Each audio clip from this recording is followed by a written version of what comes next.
Good afternoon to all BCom first year students. BCom प्रथम वर्षातील सर्व विद्यार्थ्यांचे या सेकंड सेमिस्टरमध्ये सहर्ष स्वागत. मी प्राध्यापक गणेश कोळकर.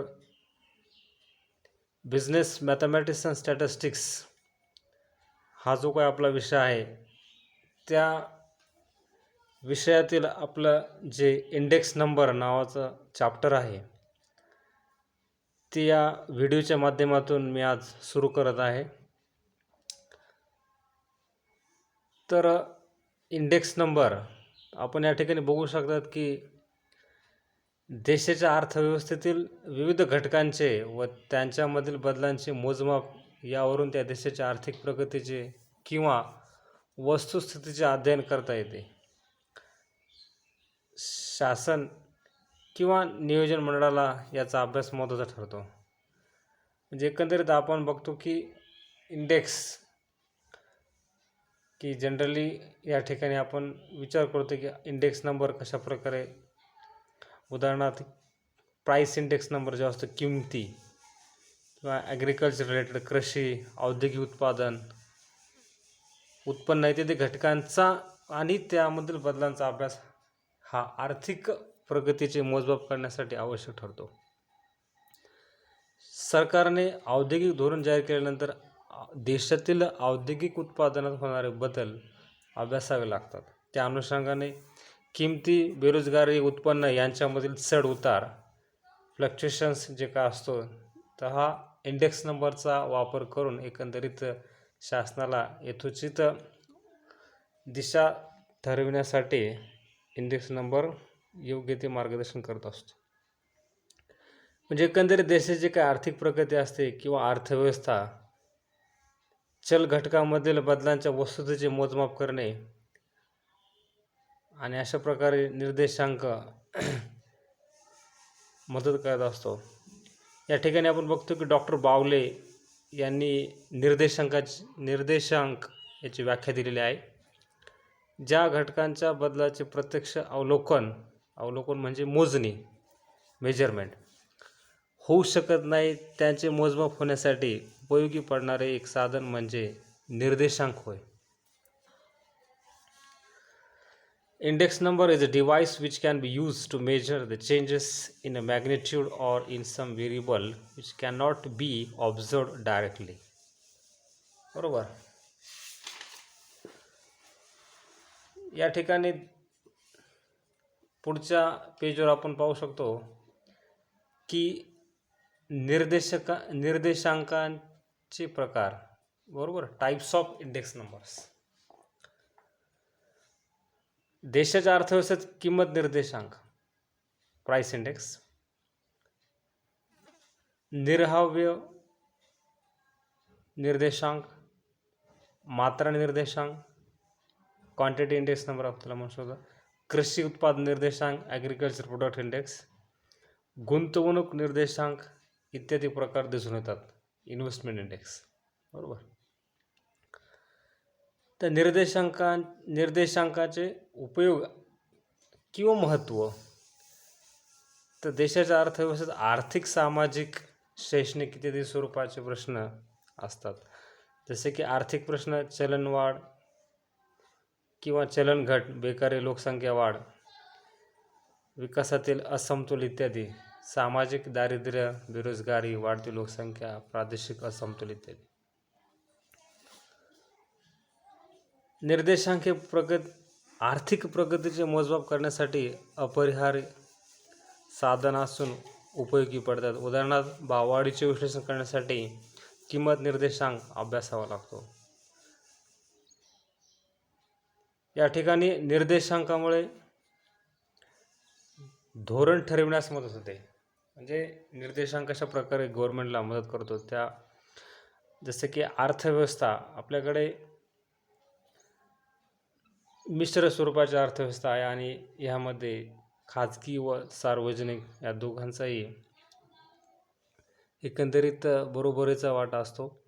आणि ह्या सगळ्या गोष्टी लक्षात घेता निर्देशांक कशा प्रकारे अर्थव्यवस्थेला म्हणजेच एकंदरीत शासनाला सर्व आर्थिक जे काही प्रश्न असतात सोडवण्यासाठी आणि योग्य ते भविष्यकालीन ध्येय धोरणे ठरवण्यासाठी मदत होत असते.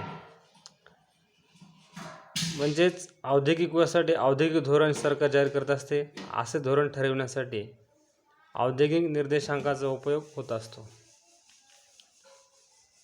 औद्योगिक निर्देशांकाच्या मदतीने कोणत्या उद्योगामध्ये उत्पादन वाढत आहे व कोणत्या उद्योगात कमी होत आहे हे स्पष्ट होते. ज्या उद्योगात उत्पन्न कमी होत आहे त्याच्या उत्पादन वाढीसाठी पुढील पावले उचलले जातात. बरोबर. तसेच जे काही सॅलरी असते, डिअरनेस अलाउन्स, पगार, महागाई भत्ता, घरभाडे भत्ता यासारख्या प्रश्नाविषयी संगत असे धोरण ठरविण्यासाठी निर्वाहव्य निर्देशांक किंवा किंमत निर्देशांक यांचा उपयोग होत असतो. म्हणजे आपण बघतो की एकंदरीत जसं महागाई वाढे की जे काही शासकीय कर्मचारी असताना DA त्याच्या देखील इन्क्रिमेंट होत असते. त्याच्यानंतर आपण बघतो की निर्देशांकावरून धोरणाचे फलश्रुती तपासता येते. बरोबर आहे. तर हे काही त्याचे उपयोग आहेत या ठिकाणी. पुढं आपण बघू शकतो की निर्देशांकामुळे प्रवृत्ती स्पष्ट होत असते. निर्देशांकामुळे दोन घटकांमध्ये समन्वय साधता येतो. म्हणजेच तुलना आपण कॅम्पॅरिझन करू शकतो की जसं इथं या ठिकाणी बघितले की उदाहरणार्थ 1981च्या आधारावर 1999चा निर्देशांक 200 आहे.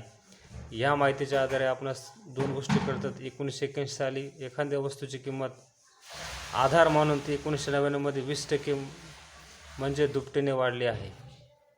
1981 पेक्षा 1999 साली पैशाची क्रयशक्ती 50% घटली आहे. याचा अर्थ असा होतो की किमतीचा निर्देशांक जसजसा वाढत जातो तसतसे रुपयाचे मूल्य घसरत आहे. तसेच चढत्या किमतीबरोबरच रुपयाचे मूल्य घसरत असल्यामुळे लोकांचे वास्तविक उत्पन्न कमी होत जाते. मात्र विशिष्ट राहणीमान राखण्यासाठी लोकांना वास्तविक उत्पन्नाचे महत्त्व जास्त असते. म्हणून किमती वाढत असताना लोकांचे वास्तविक उत्पन्न काढण्यासाठी किंमत निर्देशांकाचा उपयोग होत असतो. प्राइस इंडेक्स नंबर जनरली खूप मोठ्या प्रमाणाचा उपयोग आपण बघतो. तर किंमत निर्देशांक हे मूल्यानुपाताची सरासरी व भारित किंमत निर्देशांक पद्धतीने काढतात. तर ह्या ज्या काही सगळ्या गोष्टी आहेत आपल्या सिलेबसनुसार आपण बघणार आहोत की आपला जो काही सिलेबस आहे त्या सिलेबसमध्ये दिल्याप्रमाणे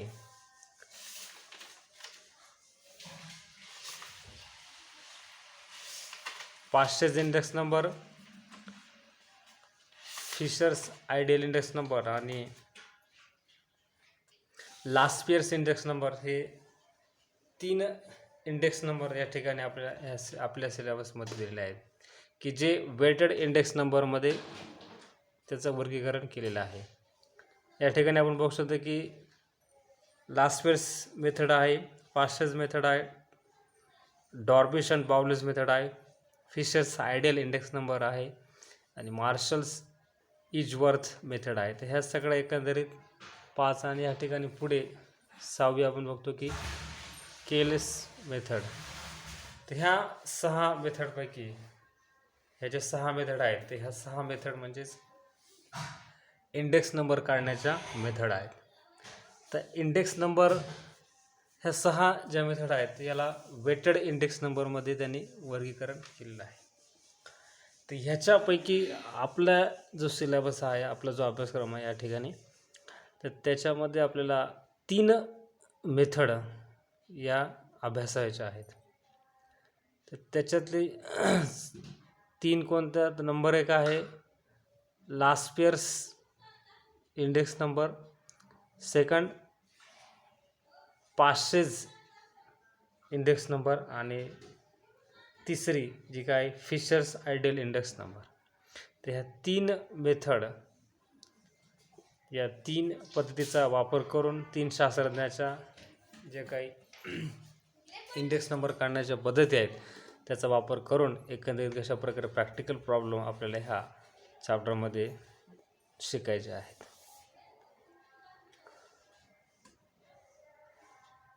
तर सर्वप्रथम आपण बघूत की लॅस्पियर्स इंडेक्स नंबर हे जे काही शास्त्रज्ञ आहेत यांनी कशा प्रकारे इंडेक्स नंबर काढण्याची मेथड डेव्हलप केलेली आहे. ते आपण बघू शकतो की this method was devised or introduced by Laspers in 1871. म्हणजे लास्पियर्स या शास्त्रज्ञाने इंडेक्स नंबर काढण्याची त्यांची एक सूत्र किंवा ती एक पद्धत मेथडॉलॉजी ही 1871 ह्या साली डेव्हलप केलेली आहे. This method gives a weighted aggregative index. In this method, weights are determined by quantities in the base. बरोबर की त्याने जे काही मेथड डेव्हलप केलेली आहे तर त्याच्यामध्ये त्यांनी क्वांटिटीज अँड प्राईस हे घटक फार महत्त्वाचे त्या ठिकाणी. तर त्यांचा जो काही फॉर्म्युला आहे या ठिकाणी आपण बघू शकतो की त्यांचा हे जे फॉर्म्युला आहे हे सूत्र आहे ते फार महत्त्वाचं आहे. ह्या दिलेल्या फॉर्म्युल्याचा वापर करून आपण जे काही प्रॉब्लेम आहे ते सॉल्व करू शकतो. हा फॉर्म्युला फार महत्त्वाचा आहे. म्हणजे MCQ मध्ये असं विचारलं होतं की which of the following formula has use by the Laspeyres. तर हे त्यांचा फॉर्म्युला याचं रीड असं करायचं की Laspeyres index number that is P01 is equal to summation P1 Q0 divided by or upon summation P0 Q0 into 100. ठीक आहे. आता नेमकं हे P0 Q0 हे काय आहे तर हे लक्षात घेण्यासाठी आपण रिटर्नमध्ये याचं वर्क करून घेऊत. याच्यानंतर नेक्स्ट पहा सेकंड 500 मेथड म्हणजेच 500 इंडेक्स नंबर. 500 हे जे आहे हे एक शास्त्रज्ञ आहेत त्यांचं नाव आहे जसं लास्पियर्स आहे तसे 500 होऊन गेले. तर ह्यांचं जे आहे यांनी कधी काय काढले त्यांचा काही इस्यूशन दिलेलं नाही आहे. ह्यांचं म्हणतात की weights relate to quantities in base and current years. ठीक आहे. आता बेस इयर काय असते करंट इयर काय असते P0 Q01 हे जे काय हे सगळं आपण रिटर्नमध्ये बघणार आहोत. तर यांचा जो फॉर्म्युला आहे same P01 is equal to थोडे चेंज आहे summation P1 Q1 upon summation P0 Q1 into 100. Okay. Now next there is Dorbish and Bowley's method, but this is not related to our syllabus, therefore we are not supposed to consider this one. Okay. Now next आपल्याला जो काय सिलेबसमध्ये आहे ते आहे Fisher's ideal index number. तिसरं कोणतं fishers ideal index number ते तुम्हाला दाखवत आहे मी या ठिकाणी आता.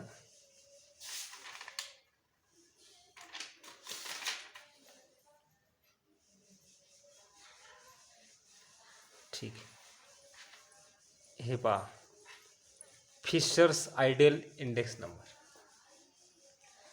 तिसरं जे काय आपलं आहे Fisher's ideal index number. Fisher's नावाचे एक सायंटिस्ट होऊन गेलेले स्टॅटिस्टिक्स या विषयामध्ये. त्यांनी इंडेक्स नंबर काढण्याचा त्यांचा जो काही फॉर्म्युला डेव्हलप केलेला आहे ह्या ठिकाणी आपण बघू शकतो की same P01 is equal to under root हे जे काही साईन आहे याला अंडर रूट म्हणतात म्हणजे वर्गमुळात.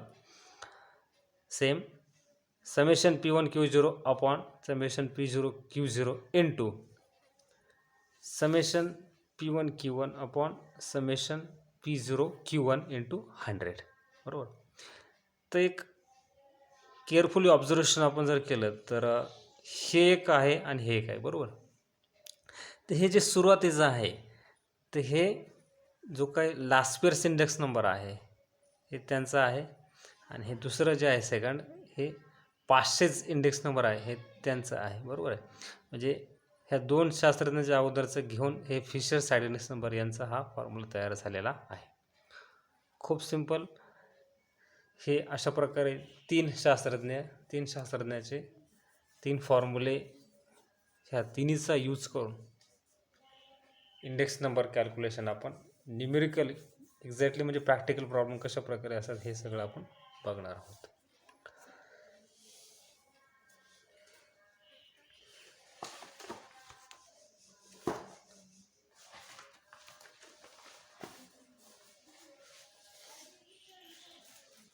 ठीक.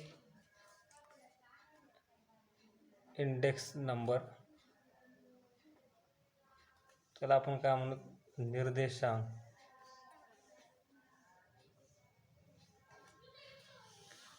आता सिलेबसनुसार आपण जसं पाहिलं की आपल्याला 3 शास्त्रज्ञ निर्देशांक आपल्याला कॅल्क्युलेट करायचे आहेत. त्याच्यामध्ये पहिलं Laspeyres index number, second आहे Paasche's index number, and third one आहे फिशर्स आयडियल इंडेक्स नंबर.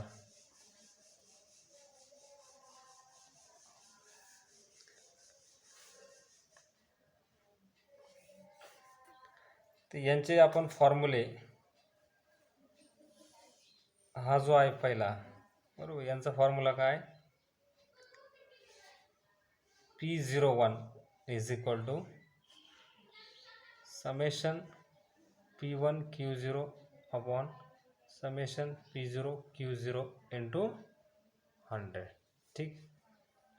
नाव सेकंड पासेज इंडेक्स नंबर, यांचा फॉर्म्युला काय, same P01 is equal to summation P1 Q1 upon summation P0 Q1 into 100. Last जे काही fissure सायडेनिस index number आहे, याचा formula बघा,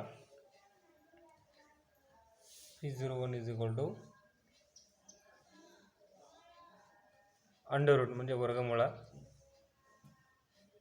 summation, हेच दोन्हीकडं खाली घ्यायचे, P1 Q0 अपॉन खालचं हे समेशन P0 Q0.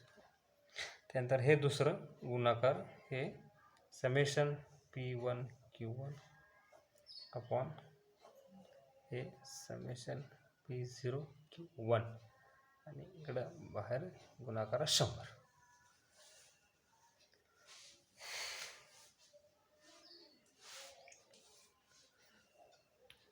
तर हे फॉर्म्युले ते ह्या ठिकाणी आपल्याला लक्षात घ्यायचं आहे की नेमकं हे P1 Q0 हे काय आहे. तर हे फार सिंपल आहे. या ठिकाणी 2 प्रकारचे वर्ष असतात इंडेक्स नंबरमध्ये, ज्याला बेस इयर म्हणतात आणि करंट इयर, बेस इयर आणि करंट इयर, की ज्याला आधार वर्ष मराठीमध्ये आणि याला चालू वर्ष असं म्हटले जाते. तर हे जे काय आता इंडेक्स नंबर काढत असताना महत्त्वाच्या गोष्टी कोणत्या आहेत की प्राईस आणि क्वांटिटी. काय, प्राईस आणि क्वांटिटी, प्राईस आणि क्वांटिटी ही गोष्ट झाली. आणि आता हे दुसरी प्राईस आणि क्वांटिटी, त्याला किंमत, आणि याला काय म्हणायचं, मात्रा किंवा वस्तू ज्या काय असतात त्या. ठीक आहे, ही एक झाला. मग आता इथं लक्षात घ्यायचं की बेस इयर, हे जे बेस इयर आहे ठीक आहे. तर ह्या बेस इयर प्राईस आणि बेस इयर क्वांटिटी ठीक आहे. काय बेस इयर प्राईस आणि बेस इयर क्वांटिटी. तर याचं हे जे आहे याला काय म्हणायचं, प्राईस म्हणजे पी आणि हे 0, ठीक. आणि क्वांटिटी याचं हे क्यू असं सेकंड, याच्यातलं क्यू हे Q0 लक्षात. म्हणजे हे वरती जे आपण हे जे लिहू लागलो P1 Q0 हे जे आहे, तर याचं एक्झॅक्टली या ठिकाणी आपण बघू शकतो. तर हे बेस इयर क्वांटिटी P0ला काय म्हणायचं, P0ला P0 जे आहे ना हे याला म्हणायचं बेस इयर प्राईस. P म्हणजे प्राईस, Q म्हणजे क्वांटिटी हे Q, आणि बेस इयर क्वांटिटीला Q0, ठीक. मग तसंच या ठिकाणी काय करंट इयर प्राईस, ठीक. आणि current year quantity current year, ठीक आहे. मग याला काय म्हणायचं, करंट इयर प्राईसला P1, ठीक. आणि करंट इयर क्वांटिटीला Q1. तर हे थेरॉटिकली म्हणजे एक्झॅक्टली आपल्याला लक्षात घ्यायचं आहे की जे फॉर्म्युले 3 सूत्र वापरून आपण प्रॉब्लेम कॅल्क्युलेट करणार आहोत, प्रॉब्लेम सॉल्व करणार आहोत. आणि हे जे काय त्याची थेअरी आहे हे त्याचे फॉर्म्युले, सर्वप्रथम Laspeyres index number, second Paasche's index number, next Fisher's ideal index number. हे पहिला लास्ट इयर्स इंडेक्स नंबरचा formula, second Paasche's index numbers formula, आणि ह्या ठिकाणी तिसरा जो आहे Fisher's ideal index number formula. खूप सिंपल आहे. जर रीड कसं करायचं आहे, Laspeyres index number is equal to it is P01 is equal to summation P1 Q0 upon summation P0 Q0 into 100. Next summation past is index number that is P01 is equal to summation P1 Q1 upon summation P0 Q1 into 100. आणि next Fisher's ideal index number is equal to under root हे घेतलं पहिल्यांदा summation P1 Q0 upon summation P0 Q0 into हे घेतलं summation P1 Q1 upon summation P0 Q1 into 100. Okay. त्याच्यानंतर हे P0 Q0 काय जे असतात ते आपण लक्षात घेतलं की या ठिकाणी आपण बघितलं की इंडेक्स नंबरमध्ये जे काही महत्त्वपूर्ण गोष्टी असतात त्याच्यामध्ये बेस इयर असते, करंट इयर असते, आधार वर्ष आणि चालू वर्ष. त्याच्यानंतर प्राईस आणि क्वांटिटी हे महत्त्वपूर्ण घटक आहेत. मग बघितलं की बेस इयर प्राईस हे P0 म्हणजे काय, बेस इयर प्राईस, Q0 म्हणजे काय, बेस इयर क्वांटिटी. त्यानंतर हे P1 म्हणजे काय, करंट इयर प्राईस आहे, आणि Q1 म्हणजे काय, करंट इयर क्वांटिटी आहे. ठीक आहे. करंट इयर प्राईस म्हणजे P1, करंट इयर क्वांटिटी म्हणजे Q1.